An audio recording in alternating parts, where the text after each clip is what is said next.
Breaking news చూస్తున్నాం. ప్రముఖ సినీ నటి నయనతార ఆమె భర్త విఘ్నేష్ శివన్లకు మద్రాస్ హైకోర్టు నోటీసులు జారీ చేసింది. నయన్ దంపతులతో పాటు నెట్ఫ్లిక్స్ కు కూడా నోటీసులు పంపింది.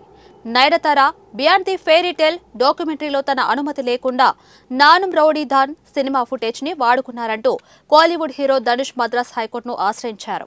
దీనిపై విచారణ జరిపిన హైకోర్టు నోటీసులు పంపింది.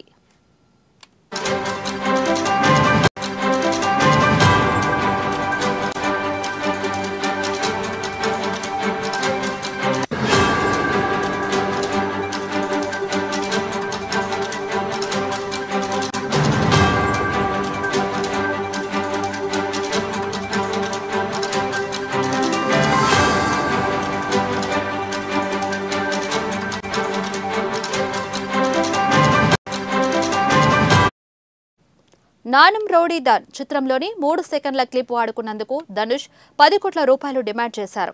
నయన్ దంపతులకు నెట్ఫ్లిక్స్ కు లీగల్ నోటీసులు పంపించారు. ఈ క్రమంలో ధనుష్ ను నయనతార తప్పుపట్టారు. తనపై ద్వేషం కనపరుస్తున్నారంటూ వ్యాఖ్యానించారు. ఆ తర్వాత ధనుష్ హైకోర్టును ఆశ్రయించారు. ఈ నేపథ్యంలో జనవరి 8వ తేదీలోపు బదులివ్వాలంటూ నయన్ దంపతులు నెట్ఫ్లిక్స్ కు మద్రాస్ హైకోర్టు తాజాగా నోటీసులు పంపింది.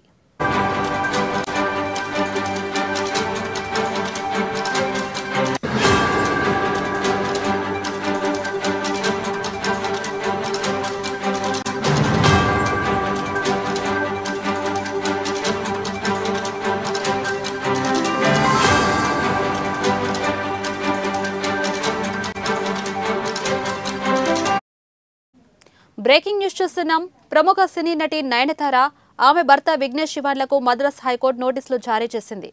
నయన్ దంపతులతో పాటు నెట్ఫ్లిక్స్ కూడా నోటీసులు పంపించింది. Nayanthara beyond the fairy tale డాక్యుమెంటరీలో తన అనుమతి లేకుండా నానుం రౌడీ ధాన్ సినిమా ఫుటేజ్ ని వాడుకున్నారంటూ కోలీవుడ్ హీరో ధనుష్ మద్రాస్ హైకోర్టును ఆశ్రయించారు. దీనిపై విచారణ జరిపిన హైకోర్టు నోటీసులు పంపింది. నానుం రౌడీ ధాన్ చిత్రంలోని 3 సెకండ్ల క్లిప్ వాడుకున్నందుకు ధనుష్ 10 కోట్ల రూపాయలు డిమాండ్ చేశారు.